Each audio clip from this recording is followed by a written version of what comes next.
Le thème de la conférence, alors donc c'est la deuxième de la matinée, tout ça, ça marche bien, grâce à vous tous, mesdames et messieurs, qui sont des intervenants brillants.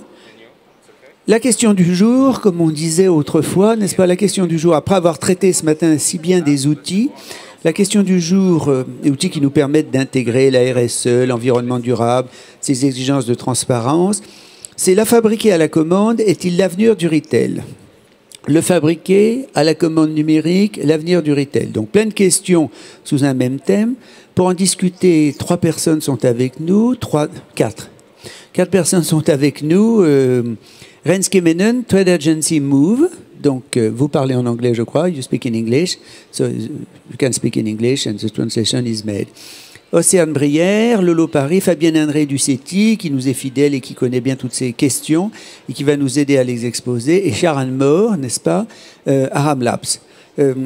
Qui ouvre la question? On parle de fabriquer à la commande numérique, est-il l'avenir du retail? Alors, peut-être Fabienne, est-ce que vous pourriez nous dire ce que signifie fabriquer à la commande numérique? Après, on s'interrogera sur l'avenir du retail. Bonjour à tous. Alors, effectivement, c'est... vaste question. Fabriquer à la commande numérique, ça veut dire être capable de répondre rapidement sur un produit spécifique en petite quantité à la demande, donc, et idéalement un produit personnalisé qui répond de plus en plus à la demande des jeunes consommateurs. Donc ça, c'est un petit peu pour l'approche. Et nécessite derrière tout ça donc beaucoup de technologie. Alors ce qui est intéressant, c'est que la question, elle est triple d'une certaine manière. Bon, sur la technologie, sur fabriquer d'une certaine manière, disons courte, n'est-ce pas? Fabriquer d'une manière courte. Et par ailleurs, on s'interroge sur l'avenir du retail. On nous a sorti une question piège là. Sur l'avenir du retail, c'est-à-dire de la distribution. Alors, est-ce que ça signifie que la distribution est aujourd'hui, face à une interrogation lourde, un consommateur qui veut plus rapidement les choses et des choses qui lui sont mieux destinées et presque sur lesquelles il va pouvoir exercer, ce qu'on disait tout à l'heure, ses activités de co-création, et comment le numérique y répond. Donc on est dans un schéma qui n'est pas seulement de la technologie, c'est, je veux dire, aujourd'hui un consommateur, dans le thème de la distribution, bref, veut un certain nombre d'éléments sur des séries courtes et comment le numérique va y répondre. Voilà. Qu'est-ce qui nous parle du retail? C'est vous, Océane? De cet avenir du retail. C'est vous qui prenez la question? Je peux prendre la question. Alors du coup, moi je vais peut-être présenter Lolo Paris. C'est une marque de lingerie sur mesure qui s'adapte en fait aux morphologies. Donc en fait, nous le problème qu'on a rencontré, c'est que beaucoup de femmes ont des problèmes d'inconfort dans leur soutien-gorge. Donc pour ça, en fait, on s'est dit qu'il y avait un problème dans les tailles qui étaient proposées en magasin et beaucoup de femmes ne trouvaient pas leur taille. Donc on a développé beaucoup plus de tailles et on se base sur 6 mesures prises sur leur poitrine pour du coup sélectionner la taille qui est parfaitement adaptée à leur morphologie. Avec 57 tailles, produire en fait du stock massivement, ça n'a pas beaucoup de sens en fait. Ça n'a pas beaucoup de sens en termes écologiques parce qu'on a des produits, des surplus de stock, des produits qui peuvent être détruits, ça n'a pas de sens. En termes financiers aussi, c'est pas du tout avantageux pour nous en fait de produire. On ne sait pas sur quelle quantité on va s'engager dans chaque taille. Et en termes de gestion aussi, c'est pas du tout sain, c'est pas du tout logique. En fait, la production à la commande pour nous a été tout à fait naturelle dans la démarche d'avoir une marque beaucoup plus responsable. Donc c'est vous qui ordonnez le principe au sens d'ordonnancement, n'est-ce pas? C'est vous qui ordonnez le principe d'une certaine manière. Le consommateur, le retailer a besoin de tel et tel produit et la commande numérique permet dans un circuit court, je parle comme ça de manière un peu simple, un circuit court, je veux dire d'apporter assez rapidement la solution sans avoir du stock. Exactement. Qu'est-ce qui est gagnant dans l'histoire? Le consommateur, le retailer, le producteur? Comment ça fonctionne ce schéma-là, à votre sens, avec l'exemple de Lolo? Alors, pour moi, il y a plusieurs choses. Il y a d'une part le consommateur. Alors, effectivement, il y a un délai d'attente qui est plus long que si on commande dans une marque qui a le stock immédiatement. Donc, nous, on a un délai d'attente de quelques semaines, donc ce qui est relativement long. Aujourd'hui, on est une jeune marque, donc on n'a qu'un seul produit, mais l'idée, c'est de proposer des nouveaux produits, des nouvelles variations assez rapidement et justement proposer cette personnalisation. Donc, on aura vraiment l'idée de création avec le consommateur. C'est lui qui va assembler, c'est la cliente qui va assembler tel motif de dentelle, telle couleur, telle chose. Donc il y a vraiment cet avantage d'avoir un produit qui est vraiment adapté à la cliente. C'est le produit, il est créé pour elle, par elle. Donc ça, c'est un avantage. Pour nous aussi, ce que j'ai, c'était sain. nous, la principale difficulté qu'on a eue, c'est de trouver le partenaire industriel qui arrivait à accepter ces contraintes. En fait, je pense que le consommateur est tout à fait prêt à avoir entre guillemets, avoir ces contraintes-là, et il est prêt justement, il a envie d'avoir un produit qui est personnalisé, qui est adapté à ses attentes, qui est adapté pour lui. Donc les inconvénients du délai qui peut être un peu plus long, c'est quelque chose qu'il comprend tout à fait. Pour les jeunes marques, c'est des choses qui sont tout à fait logiques aussi. Il y a une démarche aussi de production plus responsable, une logique financière évidemment. Et en fait, pour nous, en tout cas, dans notre cas, ce qui a été vraiment compliqué, c'est plutôt sur la partie industrielle, justement, et de trouver le bon partenaire qui puisse être dans ce circuit vertueux pour tout le monde. Renske, est-ce que vous pourriez nous faire participer à votre expérience, à ce que vous avez fait vous-même, n'est-ce pas, dans cette réponse adaptation aux attentes de plus en plus précises d'un consommateur créatif? You need a translation? You got it or not? Yeah. Because Yes, I think you I don't get use it. that, excuse me, because you don't use that, so I thought you understood French. Oh, No, no, you- now it's French. It's French. No. Okay, wait. Yeah. So if I understood you in a good way, you were asking me like what I can tell about technology, how it's influencing the retail market. Yes. Yeah. So I'm a trend watcher. So what I basically do is I research all the industries like. Excuse me, where are you based? Where is your company? Oh yeah, I'm from the Netherlands. From Netherlands Le again. Pays-Bas. Yeah, absolutely. Yeah, trend agency Move is my company, and I do research about consumer trends in the appearance and lifestyle industry, and I translate these social cultural trends, so the consumer trends, towards what are new innovations a company can come up with. So they have like interesting strategies that suit the desires of the customer. And besides that, I also give material and color advice for certain seasons. So that's why I also need to know, like, what are the developments in technology? Because it's such a huge industry right now. Also for for brands, it's so interesting to know what type of digital developments are there and what suits that company. So I also think it's interesting what you just said. Because talking about that technologies can offer so many things for sustainability, so for a good environment, because digital design, for example, is coming up, but there's also this retail new tendency, so that retail is going to be via like social media, so for example Instagram. So people, it's like a growing industry that marketing can be done via social media, and you can immediately buy it from the person that you're like looking at, and you think like, oh, I would like to have this. So this is a very different way of thinking about technology than when we went to the normal shops, for example. And besides that, the normal shop's gonna have a different function, which is all about experience, where digital things are gonna be involved as well. But yeah, it's like a very huge industry, and a lot of things are happening in it right now. Yeah. Thank you so much for this start, if I dare say. Cher ami Sharon Moore, qu'est-ce que c'est Arens Labs? Vous pourriez nous expliquer ce qu'elle est votre société? Can you explain to us what your company is? Yeah, so Or what is your job? Aaron Labs is focusing on in-store customization. So I use virtual reality and interactive technology to kind of gamify customization experiences. So building kind of games that people can do in store that allow them to customize print on garments. So it's kind of taking existing garments and adding a one-off print to which kind of gives an added level of connectivity to the thing that we're buying. How do you work with digital? How do I work with digital? Yes. I make virtual reality, and I kind of create game environments that people can move through and develop print in these spaces.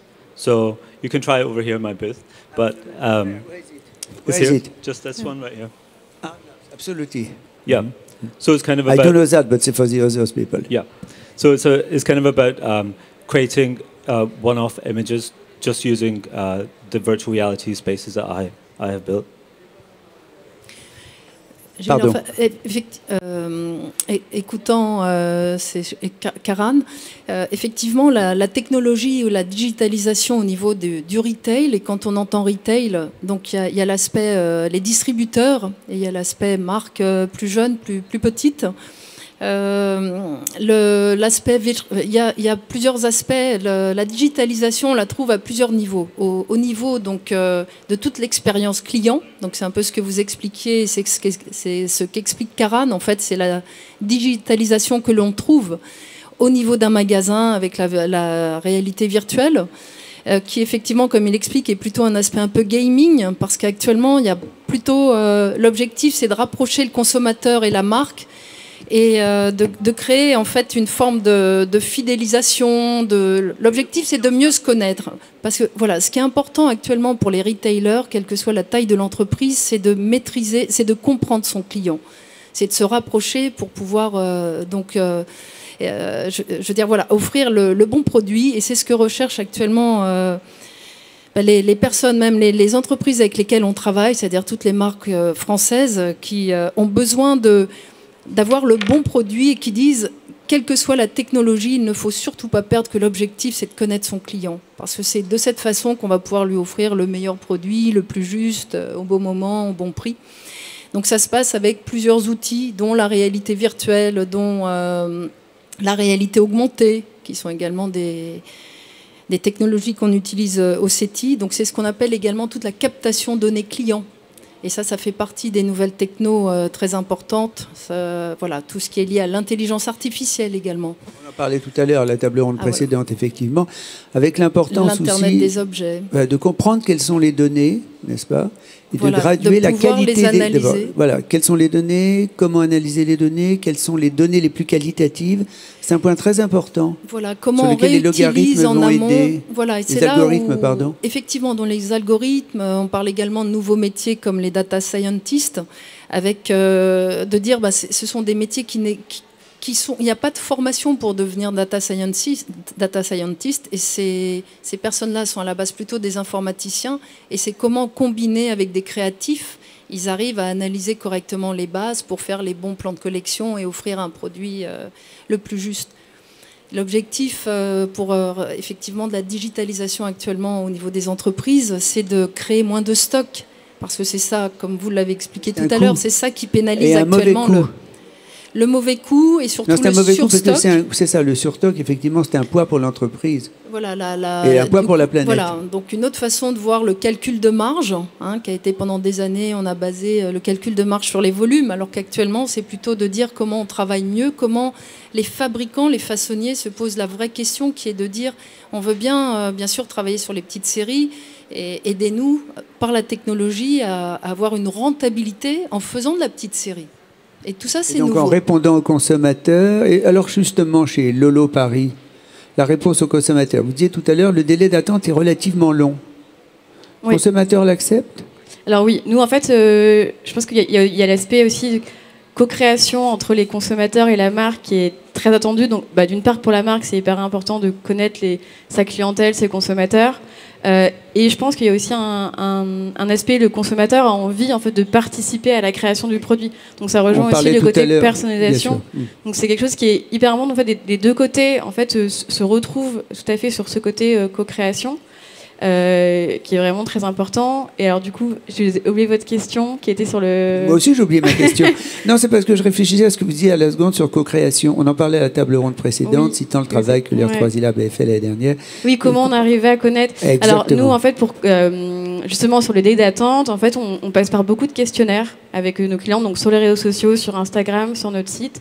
Et sur les questionnaires, justement, on a validé en disant, voilà, tous les avantages de notre produit. Combien de temps vous seriez prêt, donc production à la commande, combien de temps vous seriez prêt à attendre. Et en fait, la majorité des personnes étaient prêtes à attendre entre 1 et 2 mois. Parce que du coup, alors nous, on n'est pas sur un produit très saisonnier, c'est la lingerie, donc il y a un peu moins le côté... C'est beaucoup entre 1 et 2 mois, c'est la preuve d'une attirance forte pour la marque. Exactement. Mais par exemple, il y a toutes les marques de chemises, de costumes sur mesure pour hommes. Eux, ça fait déjà quelques années qu'il y a beaucoup de marques... Mais l'homme est plus habitué peut-être moins dans l'achat spontané, je ne sais pas. Alors, c'est On va possible. demander moins dans l'achat spontané que la femme. C'est possible. Mais alors, du coup, en tout cas, nous, en termes de produits sur la lingerie, il y a un peu moins le côté où j'en ai besoin tout de suite pour un mariage ou une robe, choses comme ça. Donc, les clientes, en tout cas, sont prêtes à attendre un peu plus longtemps. Et ça fonctionne bien, en fait. Enfin, c'est quelque chose qui ne pose pas de problème. Moi, je voulais interroger Renske sur son métier et le lien avec les data scientists.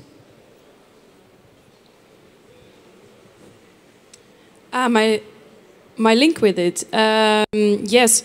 Well, I do a lot of research. I research about results from like other researchers, and I use You work alone? You work alone, or you have a studio? Yeah, I work alone on the research part. Yeah. And material design I do together with someone else in the Netherlands. But yeah, the research I do myself, and for that I browse like innovation blogs, news, like all these things, but also data. I need to know like data because then otherwise I don't know what's gonna happen in the future. Like which is for sure like how religions are gonna change, for example, how that's changing.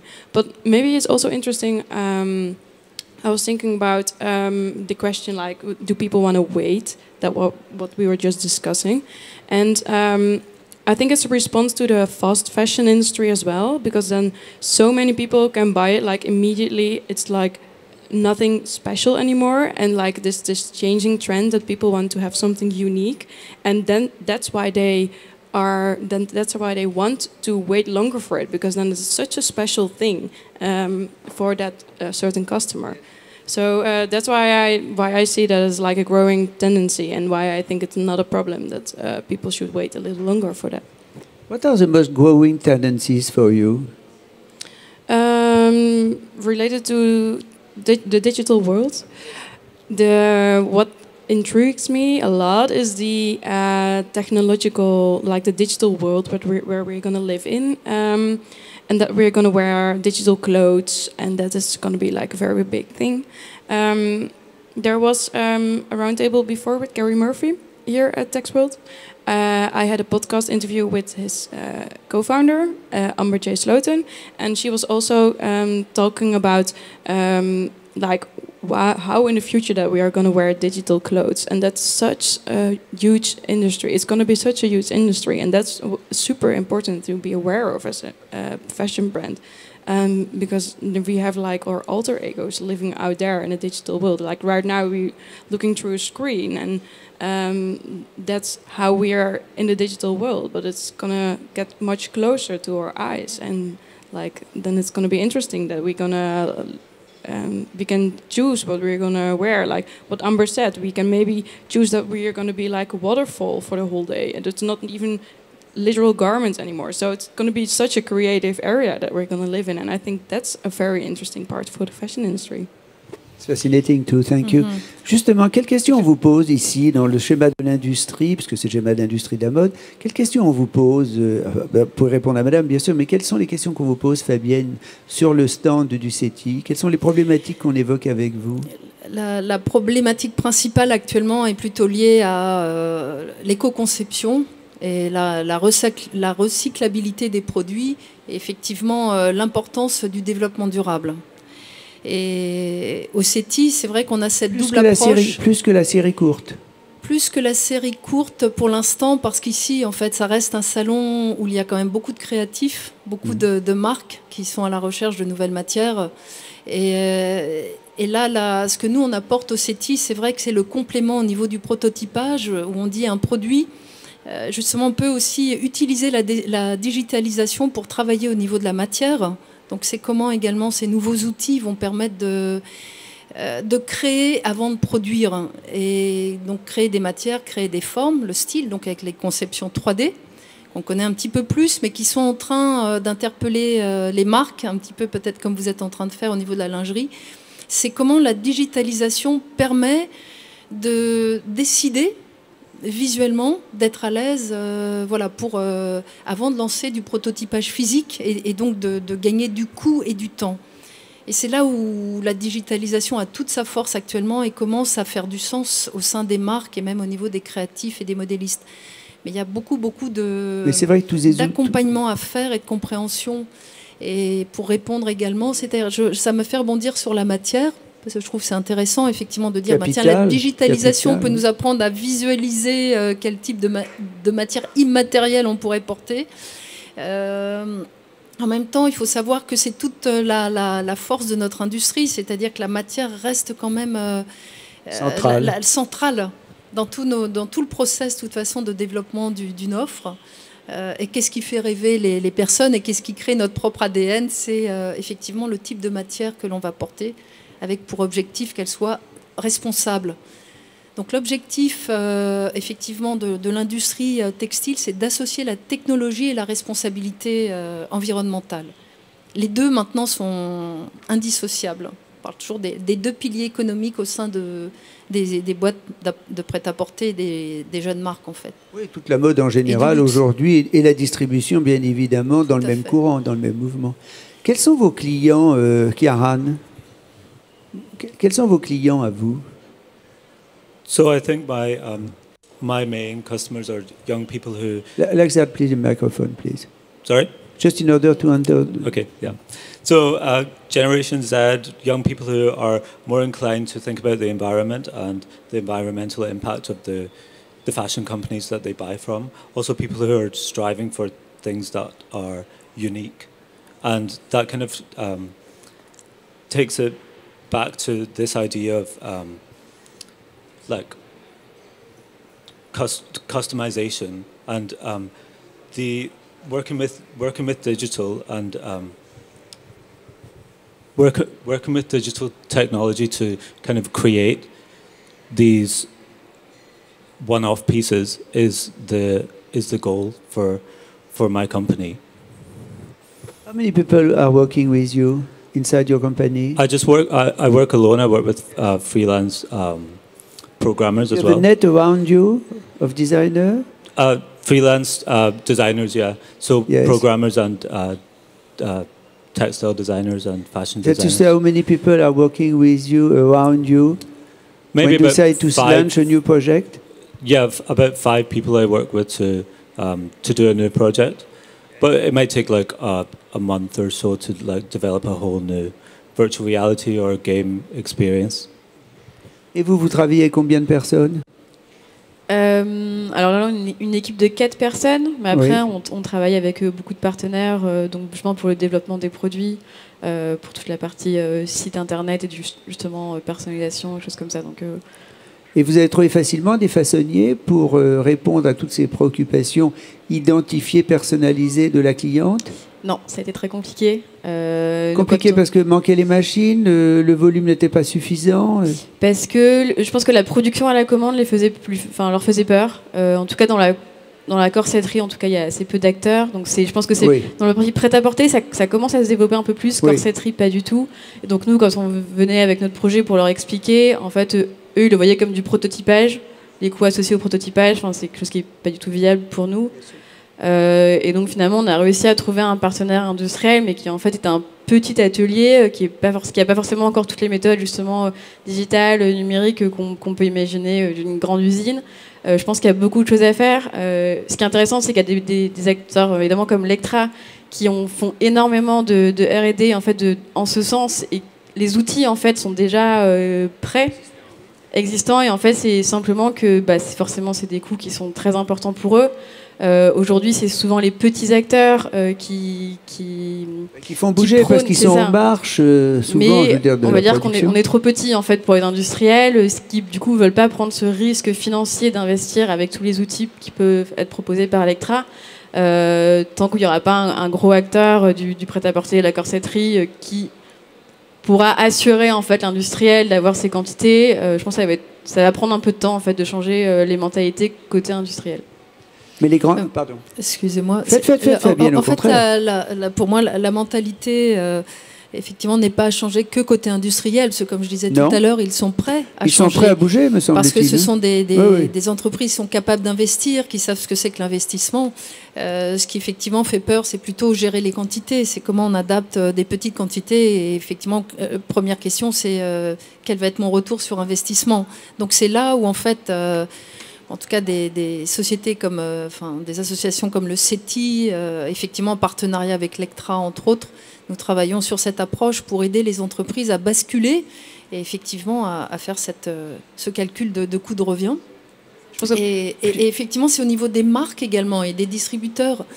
La grosse complexité actuellement que rencontrent les retailers, c'est-à-dire les grosses industries, les grosses distributeurs du Nord, entre autres, qui souffrent quand même de ce surstock actuellement, c'est tout l'équipement informatique qui existe, tous les systèmes ERP. Donc il y a un accompagnement et un bouleversement complet à faire pour que les choses puissent changer. Donc cette façon de travailler, donc c'est beaucoup plus facile de l'intégrer avec des jeunes marques qu'avec des sociétés qui sont déjà entièrement structurées avec des systèmes d'information très très précis, déjà très cadrés. Je pense que la démarche elle est vraiment en route, mais c'est sûr que ça va pas se faire du jour au lendemain, donc tout n'est pas parfait. Donc typiquement nous on a un délai de livraison qui est long parce qu'aujourd'hui on peut pas faire autrement.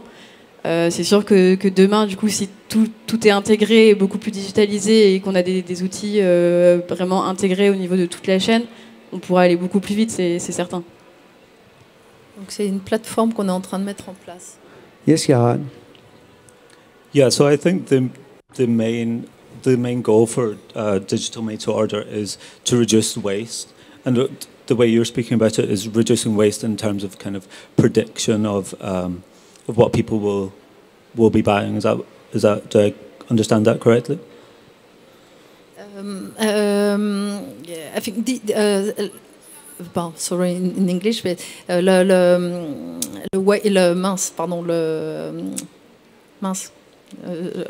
anglais, sorry, the translation in English. The waste is not only is at all levels. It's not. It's at the conception of the product. So the objective is how you conceive differently a pattern, and how also you visualize the product before you produce it and before you do the first prototype. Yeah. So this is for the style, and you do it also at the same way for the fabrics, how to visualize fabrics and conceive a fabric before putting it in production. So then that kind of also goes down to the consumer end, like the waste also happens at the consumer end with dead stock garments and things like that. I think this is also something that digital made to order can help with reducing the amount of garments that we waste, that we throw away. Yes, you're right. The objective of using digitalization for retailers is also to avoid to have stock or to have the adapted Absolutely stock. Dead stock, as he said, yes. Yes, exactly. And also how there are also digitalization of how we mutualize stock from different area, from your warehouse and your stores. So there are also, data management of information to know where are the good pieces in which stores. And this is also a big area that has been working at the moment by retailers, which have many stores and have also many spares product. So do you think these retailers or these brands are thinking about the dead stock, are thinking about what happens with the garments afterwards? Yes, of course. There is also the other aspect, as I said at the beginning, and this is exactly what we live at CETI, is how on one side brands are talking about technologies, to help to minimize and to organize differently, and how also they use responsibility and what do they do with the spare product. And this is the recycling, and so this is how they. So we have project with big customers, big retailers to take the post-consumer garment or stock, leftover stocks, and how we.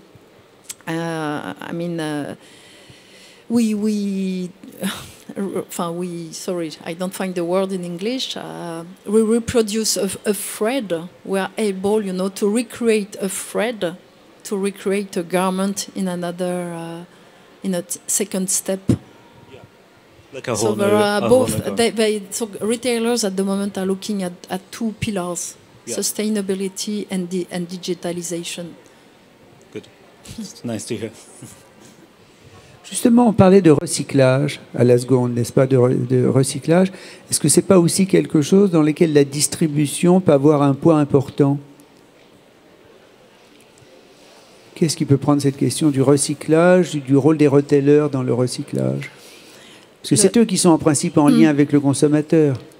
Il y a des grosses actions qui sont en train d'être mises en place, notamment, entre autres, bien sûr, par des marques connues comme H&M, qui sont en train de faire des vraies recherches sur de l'innovation matière. D'ailleurs, c'est là où c'est très souvent lié aux intéressant. matières. Plus la matière est composite, d'après ce que l'on me dit, plus c'est compliqué.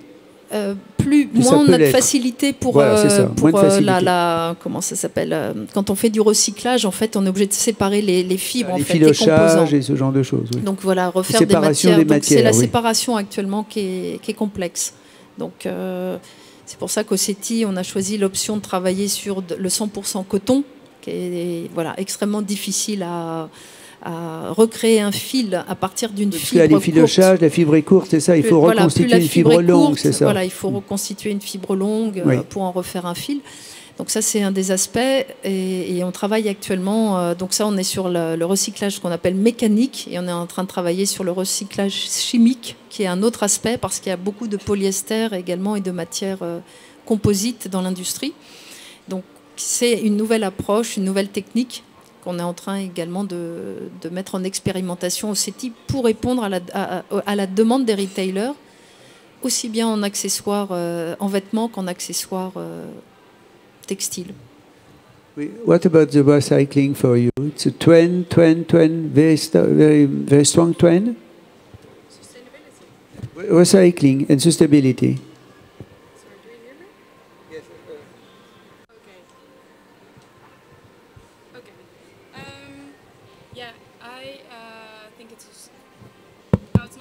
Okay, let's change. Okay. I think sustainability is like, I had my trend presentation before here at TechsWorld, and I said sustainability, like, it's the new norm. It's like, I had a presentation before, at 10 a.m. this morning. And then I said sustainability is like the new norm for people. It's like, it's not like a trend anymore, and it's, when you are a company, it's not a question anymore if you should act sustainable, because if you're not, you're going to lose all the customers in the end. Yeah. And there are different ways of acting sustainable as a company. On the one hand side, you see this second-hand market coming up. Like by 2022, the second-hand market will be bigger than the luxury market, which means that people are really looking for solutions to not leave that footprint on the planet. And on the other hand side, there are also innovations. Like there's this company, it's called Vollebak, and they produce, for example, the plant and algae T-shirt. So they produce it like on a natural basis, and after when you like, okay, you're done with the top, you can just put it in the ground, bury it in the ground, and then it's nature again. So in 12 weeks, it's all part of nature again. So that's a complete different way of thinking, like how can you react sustainable with your company to the fashion industry. So yeah, sustainability is, I think I'm very glad that the technology, sorry? Yes, it can provide a lot of tools, and it is doing it already. And also, so is it? I'm not sure, but your company, do you like first do? Is it on? It's on. Okay. Do you first do the 3D print, 3D like measurements of the body, and then you start making it? So it's pre-sailing. Is it that what you do? Yes. Yeah. Okay. Yeah. I think that's very cool, and I think that's growing and growing. So more startups and companies are start doing that, and I think that's a very great solution for the like all the waste of the fabrics that are in the world right now. Les gens qui viennent vous voir, n'est-ce pas, si on l'a bien compris, c'est une adaptation à la taille, un choix de couleur, une co-création. Les autres préoccupations, justement, environnementales, n'est-ce pas? Est-ce que ça semble au deuxième plan ou ça fait partie des questions que les gens se posent, rapportées par exemple aux matières que l'on porte sur le corps? Alors, il y a plusieurs choses. Les matières portées sur le corps, dans la lingerie, évidemment, ça fait sens parce que c'est au plus près du corps. Maintenant, nous, on a fait le parti justement d'allier du confort et de la sensualité. Donc, on a des dentelles qui sont en polyamide et élastane, donc ce ne sont pas des matières naturelles. Sur la lingerie, on a aussi énormément de difficultés justement sur le parti recyclage parce qu'en fait, un soutien-gorge est composé de tellement d'éléments différents. En fait, il y a pas de... Enfin, en tout cas, nous, sur nos produits, là, aujourd'hui, on ne peut pas les recycler, on ne peut pas démembrer, en fait, tout le soutien-gorge.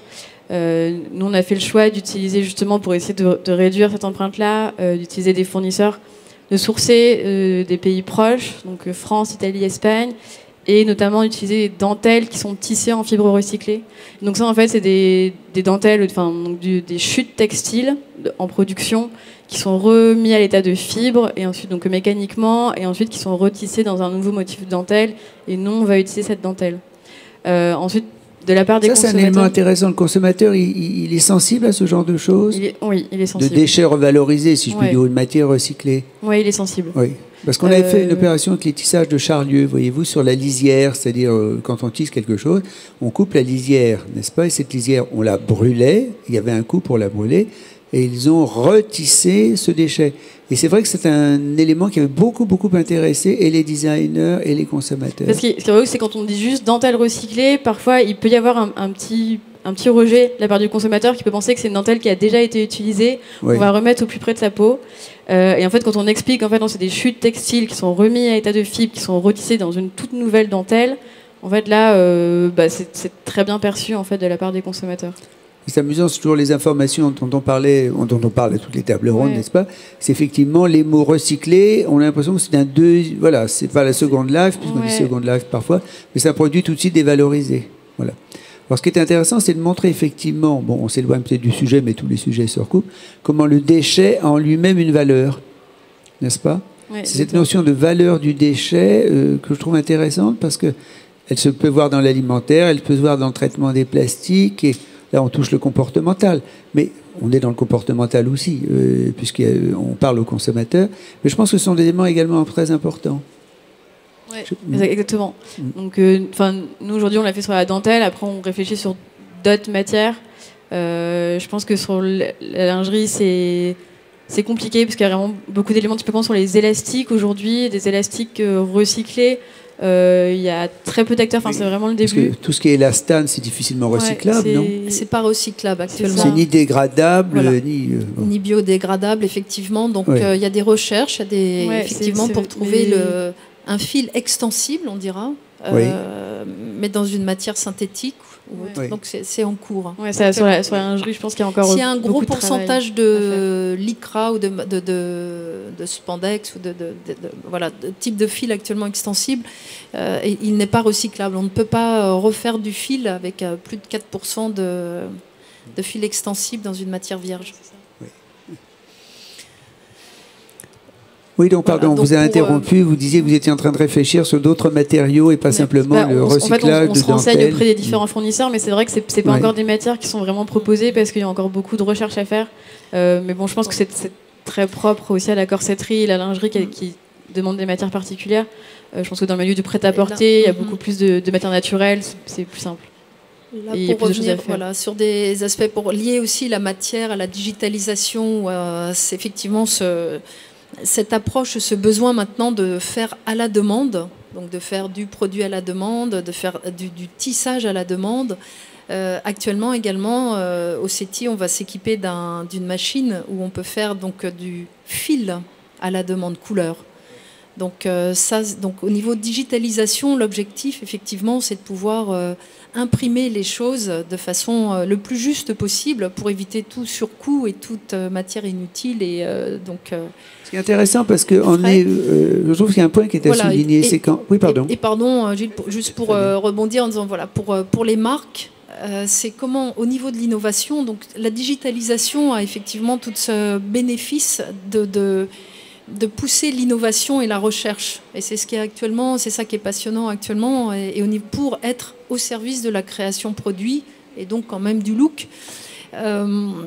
Donc là, effectivement, tous ces équipements vont permettre donc, à une marque qui voudra tester, à un créatif qui voudra tester en fait, une matière, une couleur sur un tissu spécifique.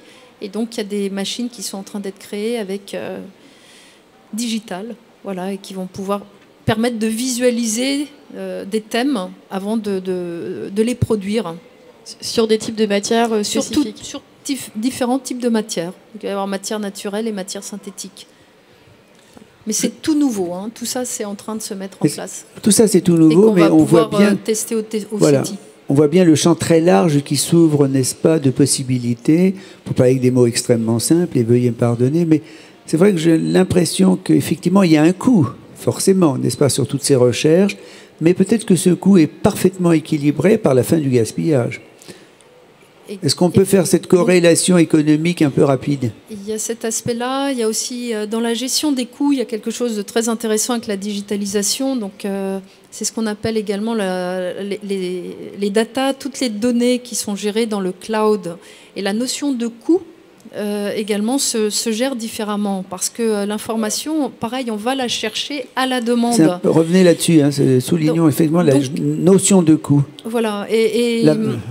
Et effectivement, c'est également toute une approche où actuellement, on est tous habitués à avoir les informations sous la main, que ce soit donc les matières, les couleurs, les photos.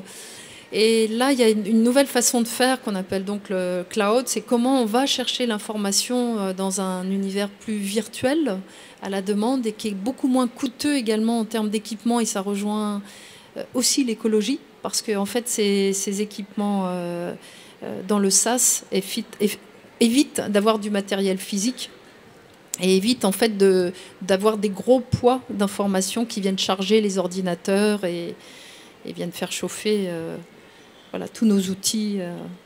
Un peu inutilement. Un peu inutilement. Donc voilà pour un aspect coût lié à la technologie, hein, toujours pareil lié à la digitalisation. Et puis effectivement comme objectif, c'est d'éviter de faire des choses qui après ne serviront pas et vont venir aussi bien polluer. Le plus possible en amont pour tester le plus possible en amont. Donc la mise en avant, comme je proposais tout à l'heure, c'est effectivement la virtualisation des modèles avec la 3D. Et effectivement, cette virtualisation, on l'utilise également au CETI. On développe un outil de réalité virtuelle. Donc également, qui permet de faire de la co-création et de la... un petit peu sous un aspect... Alors il y a un aspect gaming si on se met en co-création avec son client. C'est le mot de notre camarade gaming. Donc là, effectivement, je suis en lien avec Sharan. Et il y a un aspect, par contre, utile qui est actuellement qu'on est en train de tester, qui intéresse particulièrement les marques, les retailers, qui sont comment on travaille à distance. Donc la digitalisation permet de travailler à distance avec des outils visuels sur lesquels également qu'on peut annoter, sur lesquels il y a de l'interaction. Et ça évite les déplacements, ça évite la perte de temps, donc à la fois physique, en transport, et toujours la notion de valider à distance en visualisant les choses le plus réellement possible. Donc voilà tous les nouveaux aspects de digitalisation qui sont en train de se mettre en place dans une chaîne complète. Donc qui va de répondre à un besoin client en captant les données en amont jusqu'à la réponse à la production, à la demande. Et c'est en ça qu'on rejoint finalement le thème d'aujourd'hui que je trouvais partagé en trois, n'est-ce pas? C'est-à-dire la commande numérique et la réponse finalement apportée ou possiblement apportée au retail. Tout à fait. Dans cette évolution de série courte. Tout à fait. Donc c'est comment actuellement... Ou de customisation ou de co-création, bien sûr. Voilà. Donc en utilisant... Alors, je ne pense pas que ce soit l'avenir du retail, mais je veux dire c'est un outil pour que le retail réponde le plus justement possible, n'est-ce pas, à l'attente d'un consommateur.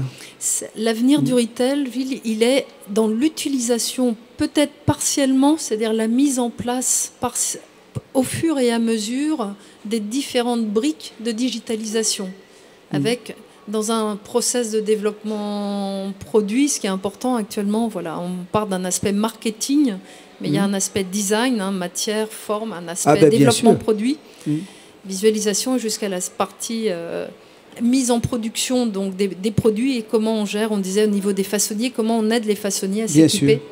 Et de répondre à des demandes particulières sans brider, et comment mais au on contraire. mutualise les stocks également. Oui. Il y a toute une réflexion actuellement sur la mutualisation des stocks matières et comment on permet à des façonniers et aux marques de pouvoir travailler en juste à temps. Donc remettre en place des choses qui ont existé et qu'on a perdues en fait en mettant en route le fast fashion. Oui. Donc la digitalisation est une réponse au rebondissement du filière, retail, en fait. de la filière textile. Du retail et de la filière dans laquelle le retail évidemment avec a toute sa part. Avec les plus petites marques qui vont plus vite parce qu'elles démarrent sans structure. Bien mais sûr. elles n'ont pas le volume. Hein. Donc c'est là elles n'ont pas le volume, mais je dis elles n'ont pas trop de contraintes non plus. Enfin, ces contraintes économico, logistico, donc il faut qu'on fabrication. fasse cette bonne combinaison. Donc c'est ça. Accompagner les retail et les petites marques à faire un volume qui corresponde également à une rentabilité pour les industriels. En termes de volume, c'est vraiment à l'inverse de la fast fashion où du coup il y avait énormément de volume et au final c'est des stocks qui s'écoulent en solde. Je pense que les marques en fait réfléchissaient à combien ils vont vendre le produit en solde pour quand même gagner leur vie. Maintenant en fait dans beaucoup plus de transparence, en fait on va vraiment proposer le prix juste au consommateur. Qui dit prix juste dit qu'en fait il y a un autre rapport entre le consommateur et la marque. C'est ça, exactement. Et donc un autre rapport, mais d'abord avec le produit, éventuellement avec la marque et le circuit de distribution. C'est le rapport qui a changé en fait. Oui, exactement. Et du coup, en proposant le prix juste. Et voilà, et c'est là où le retail, effectivement, donc par le biais d'une forme de digitalisation, et c'est un des projets, enfin c'est ce que porte c'est ce qu'on a compris, ce que fait avec la réalité virtuelle. Oui. Mais effectivement, c'est un des axes de relation, de la co-création, collaboration. Oui. Avec des nouveaux outils. En fait, la principale avec le consommateur. Enjeu, c'est vraiment de proposer au client le produit qu'il attend le plus en fait. C'est vraiment proposer au client le produit qu'il attend. Et comment faire la digitalisation va nous aider justement à collecter les données, à lui montrer est-ce que c'est vraiment ce produit-là qui te plaît et ensuite faire valider avant de produire. Exactement. Ce qui n'était pas le cas avant. L'objectif, c'est vraiment de proposer au client. Voilà, de validation visuelle avant de produire. Ouais. Mais c'est amusant parce qu'à une table ronde précédente, on disait le bon produit, le bon moyen, le bon client. Il y a des choses qui ont l'air assez simples comme celle-ci, mais c'est sur ces définitions-là qu'on se retrouve tous. Et c'est comme ça, je veux dire, qu'on apporte encore, me semble-t-il, plein de solutions et que ce salon en propose via l'intermédiaire de gens comme vous-même, des fabricants, des gens du sourcing et bien évidemment des accessoires. Pardon ? Et tout le monde s'accorde, enfin tout le monde, toutes les marques et les retailers s'accordent pour dire et nous tous, industriels, c'est le place au consommateur. Le consommateur est au centre. Et comment faire en sorte que... C'est amusant parce qu'on disait il y a quelques années pouvoir du consommateur, c'est pas pouvoir du consommateur, c'est la place du consommateur au centre. C'est la place du consommateur et c'est la relation, c'est comment on répond le consommateur citoyen, à la cible. D'ailleurs, effectivement, et j'en parlais avec des retailers en disant il ne faut pas perdre sa cible et tout le monde n'est pas obligé de cibler le même client. D'où l'intérêt de la digitalisation également, de la captation de données pour... peut-être travailler sur des niches plus particulières et développer plus d'innovation encore et plus de particularités. Absolument. Et quand on parle d'industrie, on parle de chaîne de valeur. Effectivement, il y a des pans dans une industrie. On maîtrise peut-être parfois pas tous les postes ou tous les pans de la chaîne de valeur, mais sur quoi on est le plus fort et sur quoi on fait mieux. C'est, je pense, le bon moyen de réfléchir sur la pérennité intelligente de l'industrie. Enfin, industrie au sens très large, c'est-à-dire les services compris, bien sûr. Est-ce qu'il y a des questions à poser, mesdames et messieurs, qui sont autour de nous et qui avaient la chance d'avoir suivi les débats? Les débats, non, mais je veux dire les explications et le dialogue entre nous quatre, nous cinq. Est-ce que vous avez une question à poser? Est-ce que vous avez une question à poser? Oui, madame, vous avez la bonté? Non. Yes, in English if you like. Please give us your name and your company if you don't mind. Hi, my name is Yolanda and the company I work for is ISCO in Turkey. My question is, in your experience, who is your best example who's doing this today? And I have to say, I kind of missed your first 10 minutes, so maybe you already... No, we didn't. We didn't until now. Okay. Your best experience? 21. The company who's doing this already, who's doing what? Because it depends, frankly speaking, it depends if you are on the manufacturing side or if you are on the brand side, No, so brand-wise, yeah. So who is doing the whole make-to-order the theme of this talk the best? In France, so it's just starting. I mean, where it's already put in place. This is more in the uniforms. I mean, not at the moment. It's not especially in the ready-to-wear garment, but more in the I say uniforms. You see what I mean? Yeah, so Because- like police or that type of Yes, products? police Professional for wear. Air France. Professional, for Okay. so for this kind of this kind of garment where you have you need very you have different sizes to manage. You have sometimes one piece per size to manage. You have different accessories also, and those companies have already put in place this kind of fashion production on demand. Ce qu'on appelle revêtement d'image, c'est ça? C'est vêtements d'image. C'est ça. And That's the name, we- vêtements d'image? Vêtements That's the name. d'image. In French, yes. vêtements d'image, oui. That's the name of the company or No, the... no, no, no. sorry. The name of the company is Balzan. Balzan. Balzan.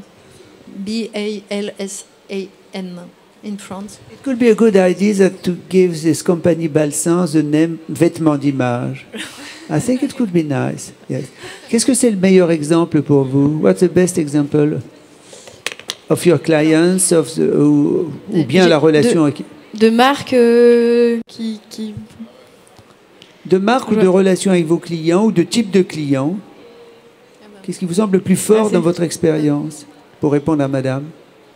alors, je suis pas sûre d'avoir bien compris le... Parce que je pense qu'on est entre... parce que Océane gère, ses clients sont les B2C, Oui. alors que nous, au CETI, nos clients que l'on accompagne sont des B2B. Sont des, Speak in English, excuse me. It was my fault because I was speaking French. So in order to answer to Madame, we have to speak in English. Okay. B2B So, for you, B2C, B2C for voilà. you. So Ok. one of your best examples or best experiences. No, I Too don't- young for the moment. No, Too young company. I think some brands are moving on this way. I can say like Asphalt. It's a French brand for men, and it's really with co-creation with the customers, and they produce only what customer buys. So I think and it's becoming more and more famous. So it's becoming to change the rules. Asphalt. It's a men's. It's a men's. Yeah, it's men's company. collection product. Yeah. And for women company, Ah, they are. for knowing one. Yes, maybe I will. Yes, Miss Somsora. I think it's SOMSORRA, which is an English company. I think many this is for small- ladies, but this is this is like Asphalt. You select you And, create. Many small companies, many small French companies are working on that, and also it's also tendency with crowdfunding. I know for Lolo Paris we did a crowdfunding last year, and many brands are doing crowdfunding. It's really becoming more and more famous, more and popular, and so more and more brands. Each time they launch a new product, they do crowdfunding to be sure, okay, it's adapted, not adapted. And going on and on. Yeah, those are the only examples I know at the Yeah. moment, like Tailor Stitch or, like that, do that. Yeah. Because it's really new, because Yes. it needs a specific equipment. Yeah. But what I can tell for sure, because I'm living the experience at the moment, we are, accompanying a nice French brand in the kids market for the kids, and they are willing to be to put all this kind of value chain in their process. Yeah, great. So that's really coming. Thanks. Great. For you, your best example? Yeah, I was busy thinking because I'm mostly browsing, like I'm hunting for designers, like young designers who do something differently. So on the one hand side, it's like all these fish skin garments and that kind of stuff. On the other hand side, I was thinking about Jessica van Halteren. She's a Dutch designer, and she was one of the first ones I discovered who had the idea of like, when you buy something, it's not going to be your thing anymore, your garment or your fabric, but once you're done with it, you send it back to her and she makes a total new thing of it. It doesn't need to be like fashion, it can be like something for on the table. So that whole type of reuse. But I was also thinking about this company, I don't know how to pronounce it, but you spell it A-T-A-C-A-C, Etacak, something like that. And what they do is like they design, they make the 2D and 3D patterns, so you can download them for free, and they are sharing it with the whole fashion industry as well. So they are building a community in that way, and it's also a sustainable idea because you see it online. And if you're talking about pre-sailing again, then you don't have the whole waste anymore. So yeah, I was thinking about that one. And your best example, my dear? So if I think about sportswear mainly, and I think the sportswear company that's doing the most exciting things in this field is Nike. So they're working with they're doing workshops, and in their bigger stores they do have a lot of kind of co-creation and customization options. So although they might not be the best company for the environment, but they are kind of attempting to move in this direction of allowing people to customize through digital technology. So yeah, we're able to kind of customize like sneakers in terms of color and things like that, and I think they're doing really fun things with that. And there are also a very famous one who have started 2 years ago. It's Polo Ralph Lauren and Lacoste. So if you go to their website, you can see, and they use, a specific digital machine. I mean, and they produce very quickly the knit product.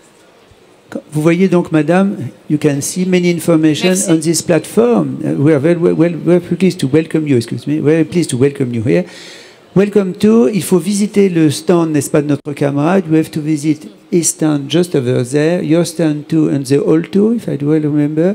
Merci beaucoup, Renske. Thank you very much, Yaran. Thank you very much, Renske. Merci, Océane. Un grand merci, Fabienne. Et bravo. Merci.